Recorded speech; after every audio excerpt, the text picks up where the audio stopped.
Today, I'm going to be explaining every Poppy Playtime monster in the entire game. All these guys you see on screen, over 50 different toys and all their lore. The rules are, I'm only discussing Playtime Co toys / monsters, so no employees or obscure unknown experiments, at least for this video. And I'm going to explain each character roughly in order by when we encounter them in the game. But now, let's get into it, starting with Huggy Wuggy. Huggy Wuggy is the main villain in Chapter 1, starting originally as a toy plush created in 1984, being generally a large success, taking inspiration from those monkey Velcro arm plushes, but this time as a fluffy blue monster. As an experiment 1170, Huggy was created to be the Playtime Co security guard, standing up at the top of the factory to attack and stop any would-be intruders from breaking in. However, he wasn't perfect, since Huggy, while generally being quiet and obedient with the staff, had multiple impulsions to try and escape the factory, being successful one of these times where he got outside and attacked multiple animals, employees, and was even spotted in a civilian area where he was finally caught. In the actual game, the player encounters the statue, who is seemingly standing still and inanimate, but then after powering on the door, he mysteriously disappears and watches over us throughout the rest of the chapter, leading up to him finally revealing himself from a dark hallway and chasing us down a ventilation system where we successfully drop a box on his head, dropping him deep below the factory. But he wouldn't leave our minds, as we saw he fell below the water treatment area in Chapter 2, judged from his blood on the pipes, and in Chapter 3, the player had a nightmare about Huggy where he comes through a TV screen and attacks us, leading up to Chapter 4, where Huggy turned out to have actually survived the fall and was repaired from his damages, attacking us one more time on our way to the labs, coming back for more presumably in Chapter 5. Kissy Missy. Following the large release of Huggy Wuggy, Kissy Missy was created as a female recolored counterpart to go alongside him and follow in his successful footsteps, being described as his better half, suggesting they were meant to be partners. As for her monster version, she was Experiment 1172, who, similar to Huggy, was very quiet and generally listened to the staff. However, she was also noted for having struggles with high levels of stress and feelings of impending doom, making her unable to complete any of her tasks, constantly rubbing her arms out of anxiety, leading her to temporarily be transported to Storage B, where later on August 8th, they tried to transport her to Playcare conveniently right before the Hour of Joy, an event coordinated by the prototype, who we talk about a lot later, to get all the toys to attack and kill every Playtime Co employee, setting themselves free, where in an unlikely fit, despite her peaceful attitude, she as well attacked the employees around her, possibly out of fear of what the prototype would do to her if she didn't listen. However, after the fact in game, we first see her in Chapter 2, where instead of being violent, she actually helps us, opening a gate allowing us to continue. And in Chapter 3, while she ambushed and jumped on us out of fear at first on our way out of Home Sweet Home, she quickly calmed and continued the rest of our journey with us, seemingly still shaken up from the state of the factory, which would unfortunately culminate in Chapter 3's ending with her being attacked by a mysterious creature, hurting but not killing her, as she would survive and return in the next chapter in a burned and injured state, being brought to the safe haven to treat her injuries. But after the ventilation area Poppy and her were hiding blew up at the end of Chapter 4, she tried to hold us up and save us, where her arm ripped off, getting lost in the rubble, with her whereabouts remaining a mystery to this day. Bron the Dinosaur. Bron the Dinosaur is a Brontosaurus toy released in 1961, being one of Playtime Co's earliest creations, and along with appearing in a bunch of promos and posters, he has a couple physical appearances in the games as well. One, we can see him in Chapter 1's original trailer, suggesting he was supposed to appear in it at one point. Two, we actually see him in the Rejected Toys room, one large, almost bigger body scale toy and a smaller one. Then in Chapter 3, he appeared as bait in the original teaser trailer, although he did make a pretty important lore appearance in the Restricted Restoration VHS tape, where a Playtime Co employee, Thomas Clark, contracted lung cancer and therefore donated his life to the science and let them try creating him into a small Bron toy, giving us our first and only footage of a character being operated on, even though it ended up being a failure, with him losing all cognitive function, even being almost murdered when put with the rest of the toys, since they likely knew he was an employee and not a child like the rest, causing them to attack. Although, fun fact, one of the Poppy Playtime writers has came out and said that he, along with BoogieBot, had plans to be much bigger in the game, so that explains his lack of a bigger body or anything. And speaking of which, next is BoogieBot. BoogieBot is the latest Playtime Co toy known to release, dropping in 1993, just a couple years just before the Hour of Joy in 95, and he shows up in a ton of various different posters throughout the games, playing a generally minor role. Although later on, he does technically end up appearing physically, showing up as a scout in Chapter 4 Safe Haven, but otherwise he basically does nothing and has no real deeper role in the game. Candy Cat. Candy Cat was created in 1979 and is again another relatively minor side character who's used mostly for art and promotion filler, but doesn't really appear much physically in the game. Although, judged from her design and behind the scenes, we can assume her toy is meant to be a gumball dispenser that would move around on wheels and dispense candy when the tail was pulled. Cat Bee. Cat Bee is another not very well-known character who appears as more of a filler toy throughout Chapter 1, only making a couple of minor appearances here and in future games. On her box, she was apparently the first of 5 of the Kitty Cat collection, whatever that is, likely along with Candy Cat, and was also the first known Swapamal, which is a Playtime Co line of toys where the different characters' body parts can be attached and detached around as pleased. In the Chapter 2 ARG, where they revealed the full design for Mommy Longlegs, they also had a living Cat Bee that was seen on the floor here before being dragged away and bloodied. Plus, in behind the scenes, we saw what appears to be plans for a monster version of Cat Bee, although what happened to this is currently unknown. The Make a Friend machine. Make a Friend is a weird toy slash machine. I don't know if they even count it as a toy, but it's the machine right before the Huggy chase created by Elliot Ludwig that we power on in Chapter 1 and use to build a Cat Bee toy to unlock the door leading to Huggy Wuggy. But what makes this machine weird is during the scene, its eyes ominously follow us around, almost like it was alive and could see us. It doesn't do anything or have any other purpose outside of this, but that could mean they are alive. The Prototype. The Prototype is the main villain of the entire game and was one of the earliest experiments 1006, who actually does appear in Chapter 1, scratched into the wall of the power room here, and even though we don't physically see him until later chapters, I'm talking about him now because he is important for like basically every other character's story. So what made the Prototype unique in his creation is, unlike many of the other experiments at the time that failed because they had no mental cognition, couldn't move, or didn't live very long, the Prototype failed because he was actually far too intelligent and too agile, along with other weird quirks like that he didn't need to eat food in order to survive, unlike the others, making him a super interesting test subject for the employees. His only issue was that he was extremely violent towards the workers, having instances where he would literally break his camera and hide away in his containment cell until an employee entered to check on him so he could kill them. However, most importantly, after spending a long time witnessing all of the experimentation going on around him, he wanted to start a revolution, gathering all the monsters together to create the previously mentioned Hour of Joy, where every monster all at once on August 8th attacked every single adult human being in the factory, from employees to tour guides to actual guests. Nobody was spared in this event, and it was all in the Prototype's plans to try and get revenge for creating these organic beasts out of children and other human beings out of their will. However, following this attack, all of these toys were left without a leader and without any kind of way to eat or stay alive. The Prototype took advantage of this by taking over the power the employees once held and created his very own cult. The toys could either go under his control and worship and listen to his orders, awarding them with food and protection, or they could revolt against him and be deemed heretics. Although the way 1006 gave his worshippers food was by capturing the heretics and then feeding them to the followers, taking full control of the factory and the toys still inside, who we are trying to stop throughout the entirety of the game. And as we move throughout the chapters defeating the enemies put in front of us, he begins to collect their remains as well for a mysterious purpose, culminating in Chapter 4 when we learn that the Prototype was after our collaborator Poppy Playtime, attempting to corner us and put her back in the case that he originally put her in after the Hour of Joy. Which perfectly brings us to the next character, Poppy Playtime. Poppy Playtime is of course the main title character and what the entire game generally revolves around. She was created in 1950 by the one and only Elliot Ludwig, a family man with a wife and daughter and founder of all of the factory, being the first toy that we know of to be a success and launch Playtime Co into the mainstream, selling tons of the Poppy Playtime doll, allowing them to create the rest of the toys we see following in her footsteps. The toy itself was basically just a retro doll that could talk, and that's really all. Its flagship feature was that the hair of Poppy smelled like poppy flowers, which would relax the children playing with it, inspiring later plush designs we talk about in this video. However, what makes her story interesting is inside Playtime Co, there was a version of her that was actually alive, made of organic material, as Elliot Ludwig, while working tirelessly on the factory to make it successful, ended up losing his wife to a divorce due to the long hours, with his daughter, the last piece of his family, passing away for an unknown reason, causing him to use all of his ingenuity skills from working at Playtime Co to desperately try to revive his daughter as one of the dolls, which actually ended up working perfectly, creating the living, breathing Poppy we know today, to which then he would build a facade of a home right outside of his factory so he could visit his daughter while at work as if his family was still there. However, Elliot Ludwig would eventually pass, and other employees like Leith Pierre and in the future Harley Sawyer would take over, leaving them with this super cool, almost magical doll, but they didn't know how they were created and their creator was no longer there to explain. So they spent the next while studying the doll, taking her apart and reverse engineering her to figure out what was on the inside, eventually using the discovered technology to create all of the other toys based on their other products. However, unlike most of the other toys who had flaws and ended up turning violent against us during our visit following the Hour of Joy, Poppy was very different. As in Chapter 1, we let her out of the case the prototype had trapped her in, making her eternally grateful and ambitious, wanting to use our ability as a human for some kind of plan she didn't immediately explain. In Chapter 2, she would get kidnapped by Mommy Longlegs, which after saving her from brought us to the train station, where she seemingly tricked us into thinking she was going to help us leave, only to change the tracks and make us go deeper into Playcare, the Playtime Co orphanage, which she explains in the 3rd chapter was because she wanted us to try and kill the prototype with her once and for all, and goes on further in Chapter 4 saying we were going to burn the entire factory down in order to ensure nobody ever knows the experiments existed and never tries to recreate them in the same way they did to her. The only issue is, during this plan, the prototype intercepted us through the phone, which we explain later, and threatened to bring her back to her case, scaring her and causing her to run away, leaving us where she is nowhere to be found afterward. We don't know why this happened, but we also saw in Safe Haven that she once used to reside there as well, but like she did with us, she had left them without warning. But Poppy is the last of the Chapter 1 characters, and that brings us into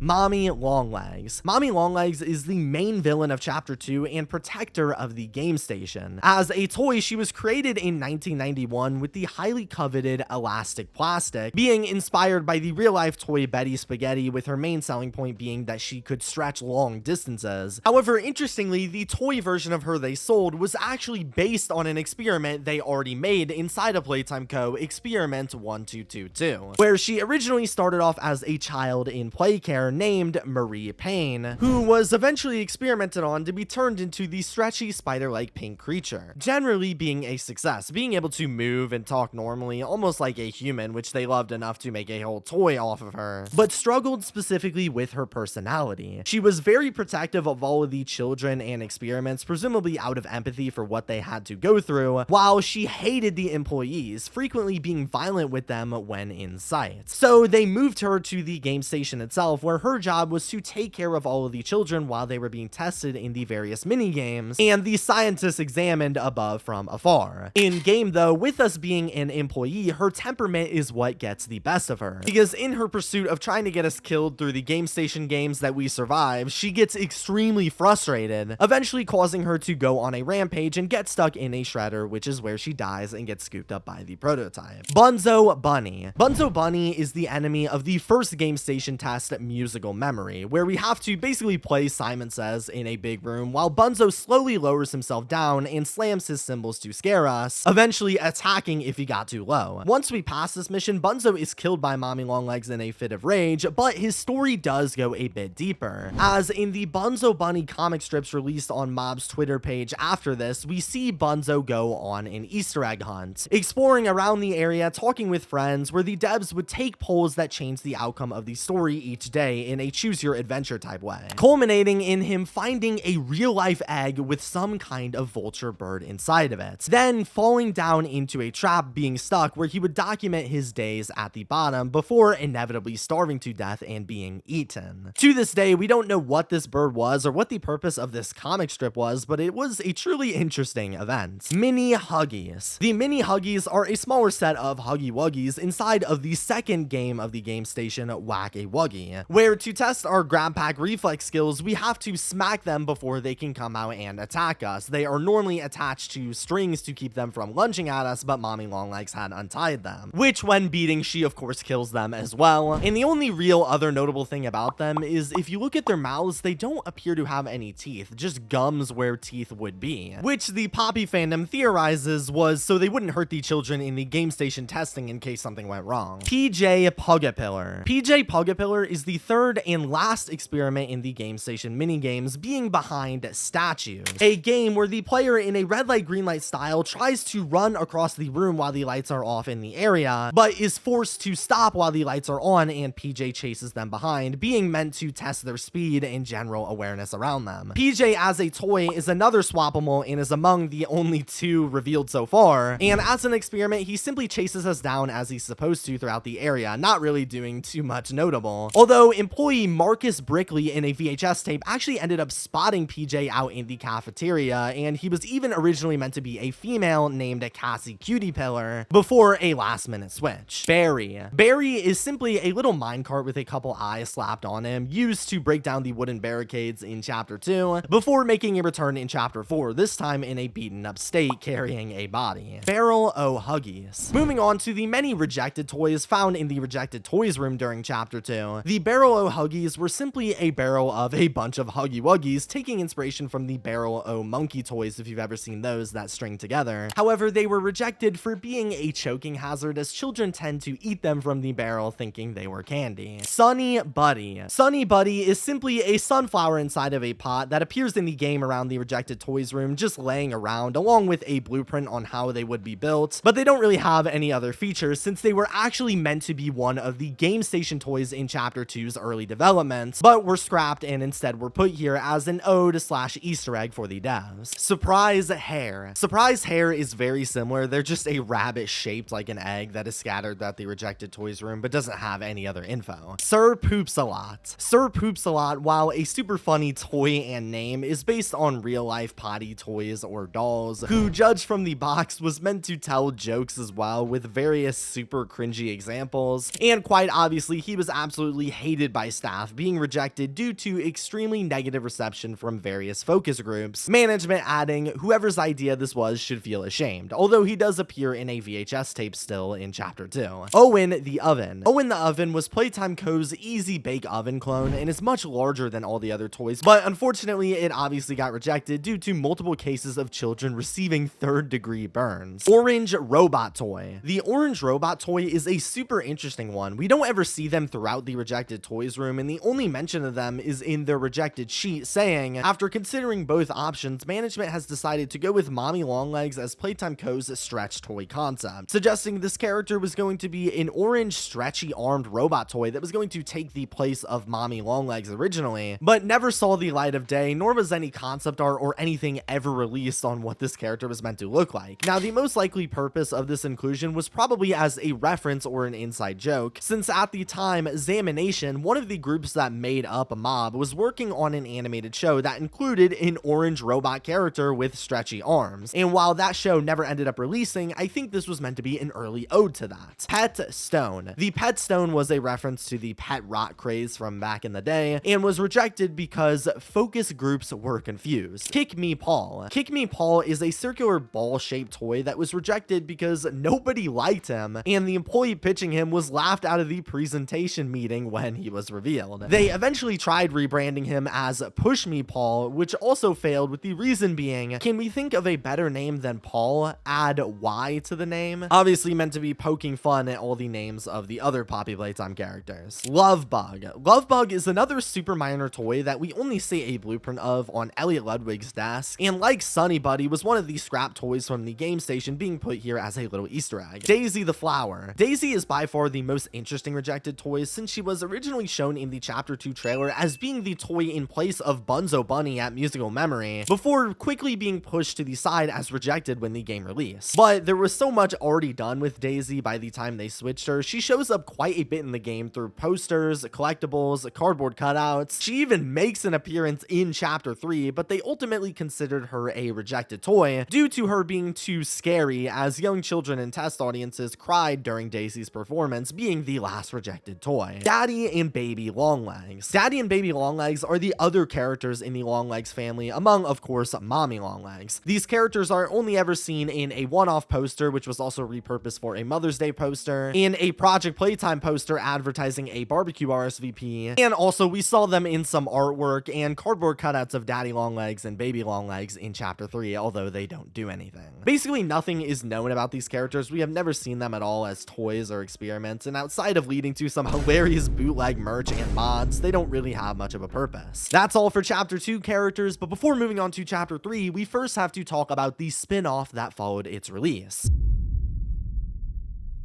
Boxy Boo. Boxy Boo was the flagship villain for Project Playtime, Poppy Playtime's multiplayer spinoff where one of 3 monsters, Huggy, Mommy, or of course Boxy, controlled by a player, would chase down a bunch of survivors trying to collect toy parts and escape. Boxy in his history is a very important character, being created as a toy in 1966 just as a cute Jack-in-the-Box style creature, before later on being turned into the very first bigger body by Harley Sawyer, created into a massive bloodthirsty beast intentionally built with an appetite for eating human beings. Reason being, while the Bigger Bodies initiative was being created as a goal to replace the employees with monsters, while experimenting with them, people like Marcus Brickley and Rowan Stoll spotted different experiments roaming around the factory, with Rowan specifically even launching a full-on investigation into trying to find and tell everybody about the experiments. To silence these critics, first they tried methods like detaching Rowan's wheels on his car, hoping for a fatal accident.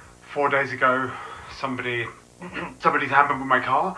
One of the tires flew off on the interstate. I nearly died. But when that failed, they chose to create Boxy, Experiment 1160, who was in charge of, let's just say, disposing of these people and keeping them silent. This creation was the first after hundreds of small failed toys by Dr. Sawyer, and gave him the idea to make all of the toys massive, with Boxy specifically being extremely agile and quick to attack, making him the perfect experiment for his job, although that's not to say he didn't have issues, as Boxy resided in the theater and might have been responsible for the theater incident where, for an unknown reason, 66 visitors were killed, theorized to have been done by Boxy since that's where he lived. Plus, in that one Bromley dinosaur tape from earlier, something I didn't mention is the toy that attacked him was a Boxy. You can hear his music box wind up right before it happens, and see his arm here. It's also believed the toy prison's logo was inspired by Boxy's square blue, yellow, red design. The Wuggies. The Wuggies are basically a clone of the mini Huggies from Huggy Wuggy, but this time they take place in the feeding pit that, before being removed in Phase 3 of Project Playtime, was the place the monsters would throw the survivors, where they would have to smack them all away. Again, super similar to the mini Huggies, but with 2 notable differences, being that they come in a larger set of different colors and actually have teeth for eating, since of course it was the feeding pit after all. The Daisy counterparts. On this poster in Project Playtime, we see alongside Daisy the flower, there was a rose and another purple flower. Unfortunately, they don't appear anywhere else or are mentioned anywhere in the game. Shoppy. Shoppy is a toy cash register we see in Project Playtime's shop tab at the bottom left, and more recently, we also saw bloodied up versions of them in Chapter 4, which, with how much they've been ignoring Project Playtime, it's really interesting they would bring this character back for a little cameo. Bucky. Bucky is the egg basket that Bunzo carries in his comic book strip the developers released on their Twitter a few months after Project Playtime's release I mentioned earlier, and otherwise they don't appear anywhere in the physical game. But that's all for Project Playtime, and brings us to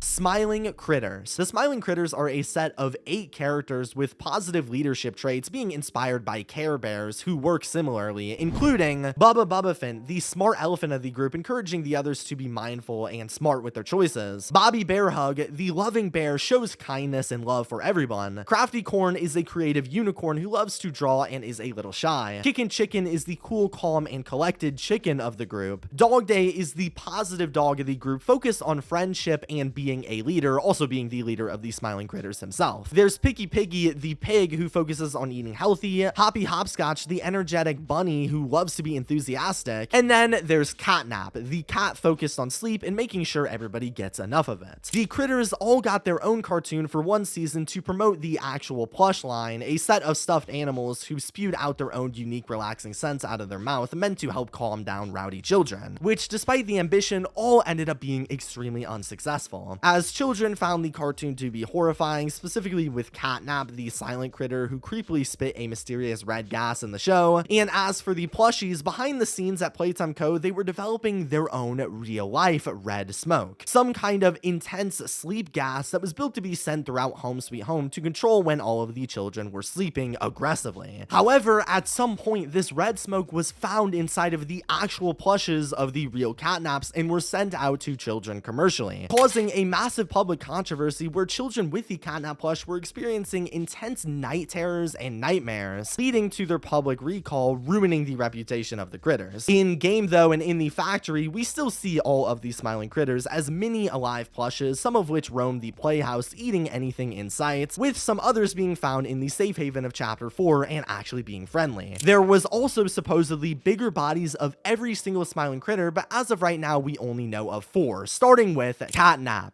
Catnap's bigger body is the main villain in all of chapter 3, first being vaguely teased in chapter 3's second teaser trailer, before slowly being fully revealed during its build-up. And Catnap originally started as another child in Playcare, Theodore Granball, who didn't have very many friends outside of a supposed imaginary friend, who was revealed in a drawing to be the prototype 1006 and was actively manipulating the child. He tasked Theo with digging through Playtime Co documents to find secrets and grabbing a set of GrabPacks, eventually attempting to make an escape at night, using the GrabPacks to access employee-only exit doors. However, while doing so, Theo accidentally hurt himself with one of the green hands, giving him severe burns. And interestingly, the prototype, instead of running away, actually alerted authorities to Theo's position, saving his life while also getting himself caught in the process. Although, following this event, they chose Theo to become Catnap, Experiment 1188, outlining his full design process in some ARG logs, most importantly stating he was going to have a gas delivery apparatus affixed to the back of his esophagus, allowing him to automatically spew the red smoke around his mouth as he breathes, since the purpose of this experiment was to create a body based off of Catnap that wouldn't scare the children as he moved throughout Playcare, spitting the red smoke all around and putting them to sleep. After operating on Theo, the experiment was generally a success, outside of the red smoke giving children nightmares and causing them to see a colorless, monstrous version of him, and the fact that his voice box was broken, causing him to have a dark, rumbling voice. Is his,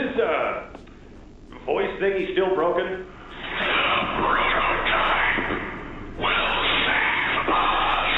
But most importantly, after the prototype saved his life as a child, he then became dependent on him, almost as if he owed his life to him, listening to all of his orders and following him around like a puppy, eventually acting in the hour of joy, killing all the employees, where afterwards he would become the punisher and protector of the prototype's cult, even building a shrine of his full unrevealed design, where he would guard Playcare from any enemies entering the facility and punish the people that went against them, including us as we make our entrance into Playcare and go throughout the areas as he stalks us, building up to us attempting to power the gas production zone and him busting through a door, chasing us up a lift and into a boss fight, where after electrocuting him with ironically a green hand and bursting him into flames the same way he had as a child, the prototype made his return, and whether to put him out of his misery or because he no longer saw him as worthy, ended his life and took him away while sitting in his prayer stance. However, an example of what happens to the critters that don't follow the prototype's cult would be Dog Day. Dog Day's bigger body is basically the complete opposite of Catnap. Whereas Catnap was actively working with the prototype and his cult around Playcare, Dog Day was actually on our side, and therefore he was considered Catnap and the prototype's enemy, leading to him being strapped into the prison of Playhouse with no way to move, so that way the followers of their cult, being the mini critters and Catnap, could feast on his body alive, leaving him with nothing more than his upper half by the time we see him. However, this wouldn't even last long, as soon enough these smiling critters eat what's left of his body and even begin to almost possess or control him, chasing us throughout Playhouse until we manage to jump across a platform where the critters finish consuming and killing Dog Day once and for all. Hoppy Hopscotch. Hoppy Hopscotch's bigger body was a success, and unlike the others, they actually managed to escape Playcare following the Hour of Joy, becoming one of the members of the Safe Haven in charge of going on explorations up to Playcare to provide food to the starving children under 1006's cult. out. Unfortunately for Hoppy though, when we enter Safe Haven in chapter 4, they are nowhere to be found, and we saw in the back of a document that at some point Hoppy had tragically died for a reason we don't currently know. Bobby Bearhug. Bobby Bearhug, experiment 1186, unlike the others we discussed that were generally successful experiments, at least at first, she was a complete failure. Only ever showing up in an experiment log, citing her many issues, saying that Bobby was not responding to any external stimuli, nor could she speak or stand up, seeming like she was trying to scream, but nothing could come out. We only got one sketch of her in this state, and it's presumed that after this, she was scrapped for parts. As we would learn in chapter 4, there was a whole secondary lab ran by Dr. White, where unsuccessful experiments could be salvaged for limbs and bones for other future creations. Ollie. In chapter 3, we come across a phone ringing that was technically first shown off in Project Playtime here, but isn't activated until this chapter, where we learn the caller was Ollie, a surviving entity in the factory who was friends with Poppy and the rest of the other friendly critters, that proceeded to walk us through the rest of the game, giving us different tasks and tutorials on how to move through. However, at the end of chapter 4, it was revealed that the Ollie we were talking to was actually the prototype mimicking a child's voice all along, and he was using that system to track us down where we were the whole time, blowing up the ventilation area. However, outside of this plot twist, Ollie does have a bit of a backstory, since as I mentioned, the prototype confirmed to us at some point Ollie was a real person and his voice was just being mimicked by the prototype in the game. But we also heard in a VHS tape between Poppy and Ollie from all the way back before the Hour of Joy that they were and had been super good friends, helping each other during the hard times of experimentation. Specifically in this tape, Ollie comforting Poppy when she broke down after constantly being taken apart and put back together by the scientists trying to figure out how she worked. It's been weeks and weeks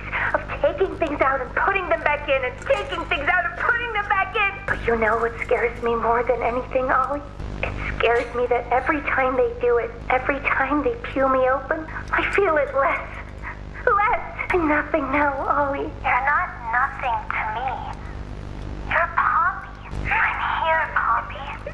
For you, I'll always be here. We don't know if this was before or after the prototype took over, although ironically when he reveals himself in chapter 4's ending, he repeats the lines used in this tape. I'm right here, Poppy. For you, I'll always be here. Miss Delight. Miss Delight is the guard of the school area in Playcare, but was originally one of the teachers along with a bunch of her sisters. However, after they all ganged up on the employees to free themselves during the Hour of Joy, they were actually locked inside of the school, and so none of them could leave and most importantly find food for themselves, driving each of them crazy, including Miss Delight specifically, who created her own friend slash weapon as she drove into insanity, Barb, and after days upon days of waiting, she couldn't take it anymore and used her weapon to attack and kill all of her sisters, giving her a large supply of food to live off of. Following this, Catnap ended up approaching her outside of the school, and as the guardian of the Playcare, he made a deal to spare her as long as they looked out for each other and reported everything they saw to the prototype, making her, while maybe not one of the most memorable characters design-wise, definitely one of the darkest and most interesting lore-wise for sure. No more chapter 3 characters left,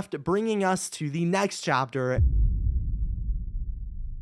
Riley. Riley was a child implemented into Playcare in August of 1994 after losing her parents to some kind of fire incident, leaving her orphaned. Throughout her visit in Playcare, she began to notice different children being selected by Dr. White for an unknown reason. She believed to be a parent finally adopting them, so she would be very excited when she would be among the ones to get selected a few months in. However, upon this selection, she was unknowingly experimented on and would eventually wake up into a monster version of Kissy Missy locked in one of the prison cells, where after logging the miserable experience of becoming a monster, fast forward into August of 1995, the Hour of Joy would happen, and after listening to all of the horrors happening around her, Riley exited the prison to see there were more experiments just like her, and a lot of them were dead along with the employees. After exploring around a bit, she came to the dark conclusion that the only way she could survive here was to eat all of the other creatures creatures, which she wouldn't make herself do, resorting to stealing the prison train key that imported the cells into the prison in the first place, where she then starved to death inside of one of them, leading to us discovering her remains in chapter 4, decayed and long gone. Nightmare critters. The nightmare critters are another set of 8 characters, all with their own negative personalities, basically being the smiling critters, but instead of having good traits, they have bad ones. There's Baba Chops, the sheep/lamb, an emo, distant, and quiet loner. Icky Licky, the poisonous frog, a sore loser and poor sport. Raby Baby, the bat, a gossip girl who talked behind people's backs. Alistair Gator, the alligator, a lazy procrastinator. Simon Smoke, the dragon and ego-driven arrogant jerk. Poe the raven, a goth lover for the dark and like to visit graveyards. Tui the rat, an annoying overtalker that won't shut up. And Maggie Mako, the shark, an overeater who only liked to eat unhealthy. And in-game, they appear mostly as more mini critter clones, although an exception to this is Tui, who jump scares us on multiple occasions throughout chapter 4, and Baba Chops, who gets a whole section where we have to grab a bunch of items out of the cages of nightmare critters before being forced to kill an innocent little Simon Smoke, at least assuming you don't notice you can just grapple out of there scot-free. In the lore, not much is known about these critters, although they did mention here they used to be friends with these smiling critters until an unknown event caused them to split, leading to their aggression in-game. Harley Sawyer. Harley Sawyer / the Doctor was the creator of the Bigger Bodies Initiative. I've already mentioned them a few times in this video. That technically was introduced in Project Playtime as a human, but wasn't seen as an experiment until chapter 4. Harley originally started as a child in Elliot Ludwig's Young Geniuses program, a program where smart children from around the world were brought in to recruit for future employment at Playtime Co, with Harley being a top subject invited into it, sure, but was generally troublesome because while Elliot Ludwig was searching for people trying to create things for the greater good of the world in the same way he did himself when creating Playtime Co, Harley Sawyer was obsessed with progress regardless of what it took, holding no morals, leading to Elliot Ludwig kicking him out of the program, enraging Harley Sawyer. However, years later, after Elliot had finally passed away and the powers had been given to Leith Pierre, he chose in an act of desperation, with the company failing, to rehire the genius to come back over and work on his experiments, leading to him eventually coming with the breakthrough that was Boxy Boo and the Bigger Bodies Initiative, building big toys to replace employees, saving the company money on lawsuits and wages. However, at some point during this initiative, Harley Sawyer began to frustrate the other employees with his mindless obsession for progress, and eventually the theater incident would happen, where again, for an unknown reason, 66 different people were killed in the Playtime Theater in an event coordinated by Harley himself, leading to all of the other employees to develop a plan where they would attack Harley Sawyer themselves and experiment on him the same way he did with the children, this time using his body parts to turn him into a computer mind, still being able to use his intelligence for their own gain, but this time in an isolated digital form, so he was under their full control, known as Experiment 1354. Now this worked at the start, as Harley was completely powerless and unable to keep continuing his evil plans for the factory. However, later on, this ended up heavily backfiring, since after the prototype organized the Hour of Joy, the warden of the prison, in a panic as all the toys were attacking, went over to Harley Sawyer begging for help to escape, where Harley made him the offer of if the warden gave him the Omni Hand, the highest level security hand that controlled even the deepest levels of Playtime Co, he would use it to open the doors and free the warden, to which the warden agreed.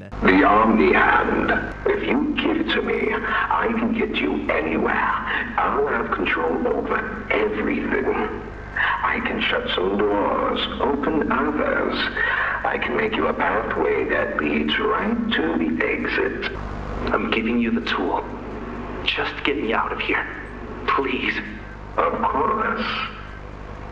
You've made a smart decision, Warden. This gave Harley Sawyer access to the entire factory, allowing him to later on work with the prototype and take over rulership with him, along with creating these weird robotic minions of himself that can actually move around, leading to us entering the factory after the fact, where in-game Sawyer watched over our entire journey throughout the first 3 chapters, waiting for the perfect time to strike, where unfortunately for him, we passed all of his obstacles and creations and deactivated him, stealing his Omni Hand card, taking it for ourselves, leaving leaving him dead and powerless alongside his pet and next character, Yarnaby. In the 1970s, a brand new toy, a part of a wildlife conservation campaign, was created named Yarnaby, a soft lion-type animal with thick, long hair meant to be used to protect children while they were sleeping. However, for his experiment version in Playcare, Playtime Co was testing the child Quinn Navidson, who, after having some lackluster performances in the game station tests, met with Harley Sawyer, who encouraged him to try his best and not hold back his skills the next time he was tested, leading to him performing worse in the mental game of musical memory, but succeeding greatly in the speed and agility tests of Huggy Wuggy and statues, greenlighting him to become the Large Lion Beast Experiment 1166. However, the experiment was a super mixed bag, as Yarnaby, physically like his test suggested, was highly successful, while his mental strength was low, specifically with how Yarnaby felt a deep obsession and dependency for the staff around him in the same way a dog would grow reliance on an owner. This gave Harley Sawyer the idea to isolate himself for an extended period of time with Yarnaby in order for him to build full dependence to Sawyer and allow him the power to control him however he wanted, like a lapdog, giving him full control of the creature, sure. However, after Harley was eventually experimented on himself, this left Yarnaby without his owner, causing him for weeks to fall into a deep depression, not being able to process the loss of the person he was so reliant on. Fortunately for him though, after the Hour of Joy, Yarnaby and Harley Sawyer reunited and started working together once again, where in chapter 4, Sawyer uses Yarnaby as a form of entertainment, letting him loose around us to chase around and attempt to eat us alive. Although, sadly for Yarnaby, after escaping his grasps, we bait him into getting stuck on a hook and catching on fire, ending his life. Pianosaurus. Pianosaurus was a music-based toy themed off of course, a dinosaur, but was also among a whole band of dinosaur-themed music characters who aren't revealed anywhere in the game. He also had his own jingle and commercial showing off the toy in its full form. As an experiment, he was named Experiment 1163, representing just the third bigger body after Boxy Boo, and was labeled as a complete failure by Harley Sawyer, lacking the cunning or size to be a bigger body, and saying he had the temperament of a rabid animal, just attacking everything in sight, saying no more experiments should be made like him. And in-game, we do see this rabid type personality when, after falling directly in front of him, he jolts right for us before Doughy the Doughman saves our life. Doughy the Doughman. Doughy the Doughman originally started as a mascot for a new Playtime Co product named Doughy Dough, released in the late 1950s, which after the success of culminated in the character becoming their own action figure toy a few decades later. However, following the creation of the Bigger Bodies initiative, the employees were interested in creating a bigger body for Doughy and began testing different children from Playcare to see who would be the right fit, eventually realizing in order to create a 900-pound dough monster, they would instead need 3 different children to make him. However, morbidly conveniently and tragically enough, in the Christmas of 1992, a child named Jack would visit the Playtime Co factory to see the Doughy Dough created in real life, only to accidentally fall in and slip, dying among all the dough. But Playtime Co had a plan, as they would use the child Jack, who was already stuck inside of the dough, along with 2 other children from Playcare to make the body: Matthew Hollard, an older, wiser child from Playcare, and Kevin Barnes, a smart but temperamental child, combining them all together to make Doughy, which, while initially successful with him being able to talk and move around how they intended, they had a major issue, which was that the 3 children had heavily clashing personalities, causing Doughy to have extreme mood swings, sometimes displaying the personality of Jack, the young and innocent child, other times Matthew, the older leadership personality, and most damagingly, sometimes Kevin, the anger, temperamental personality, leading him to often lash out against people physically, including the young child Jack's parents, because after the incident, they were given a letter to revisit the Playtime Co factory in a few weeks to see him resurrected like how they had been hoping for, only to see when they arrived, Doughy snap into his angry, violent personality, killing them both while locked inside of a test chamber.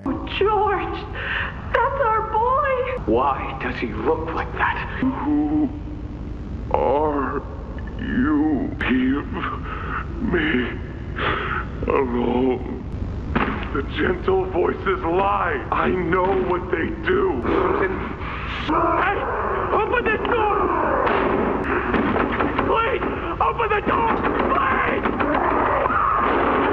In Chapter 4, as mentioned, we first encounter Doughy after he murders Pianosaurus for food and displays super friendly traits to us, guiding us into the safe haven, which after the Hour of Joy, he had become the leader of, in charge of protecting all of the young children inside from any of the outside creatures that would want to get in. Throughout the game, he then cycles wildly throughout these three emotions, sometimes being childish and silly, calm and collected, then of course angry and violent, which would all build up to him accidentally leaving Safe Haven unattended for the prototype to then blow it up, causing all of his friends to die, enraging him into his angry state, turning into a massive salamander type monster that chases us around for a little bit until we are forced to crush him and end his violent rampage permanently. The Medic. The Medic is a red version of Boogiebot that we see in Chapter 4 roaming around the safe haven, who was in charge of repairing various different toys, namely Kissy Missy after her attack in Chapter 3's ending, but otherwise he doesn't really do or say much. And that is every single toy in the game explained. Again, there are a few unknown experiments I missed out on and various unreleased characters and whatnot I chose not to mention, but if you enjoyed, please make sure to like and subscribe. It would mean the world. This took forever, and peace out.